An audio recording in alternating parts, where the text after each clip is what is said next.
ऐन गणेशोत्सवाच्या काळात सैदापूर तालुका सातारा येथील गावठाण परिसरात गेले 10 ते 12 दिवसापासून पाणी पुरवठा विस्कळीत झालेला होता। यामुळे ग्रामसभेवेळी संबंधित महिलांनी संतप्त होऊन ग्रामपंचायतीवर हंड्याचा घंटानाद करत मोर्चा काढला।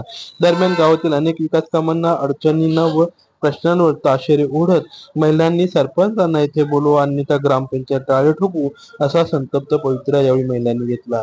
दरम्यान ग्रामपंचायत कार्यालयामध्ये ग्रामसभा आयोजित करण्यात आली होती। या ग्रामसभेत गावातील मुख्य गावठाण वस्तीतील सुमारे 50 ते 60 महिलांनी हंड्याचा घंटानाद करत मोर्चा काढला। या ग्रामसभेत सरपंच अनुपस्थित असल्याने संबंधित ग्रामविकास अधिकारी व पदाधिकारी यांना पाणी पुरवठा विस्कळीत बाबत महिलांकडून जाब विचारण्यात आला।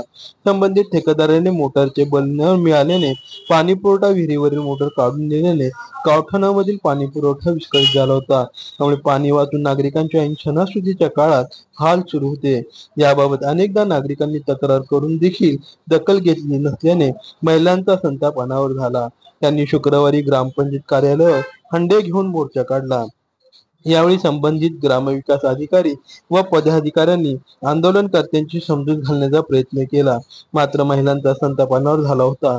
त्यांनी अविस्कळीत पाण्याबाबत ताशेरे ओढले, सरपंच हटवच्या घोषणा दिल्या।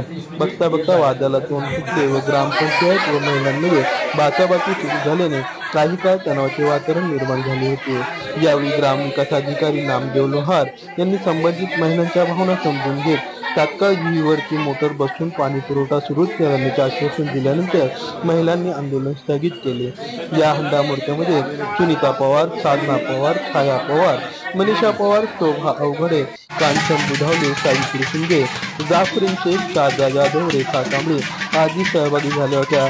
ग्रामसभेत ग्रामपंचायत सदस्य संजीवनी धनवे, वनिता पवार, विक्रम पवार, नामदेव राठोड, पोलीस पाटील दत्तात्रय पवार, सुधीर पवार, जीवन पवार, गणेश तुकाळे, मुकिंदा जाधव, आकाश शिंदे, शुभम पवार, निलेश पवार उपस्थित होते।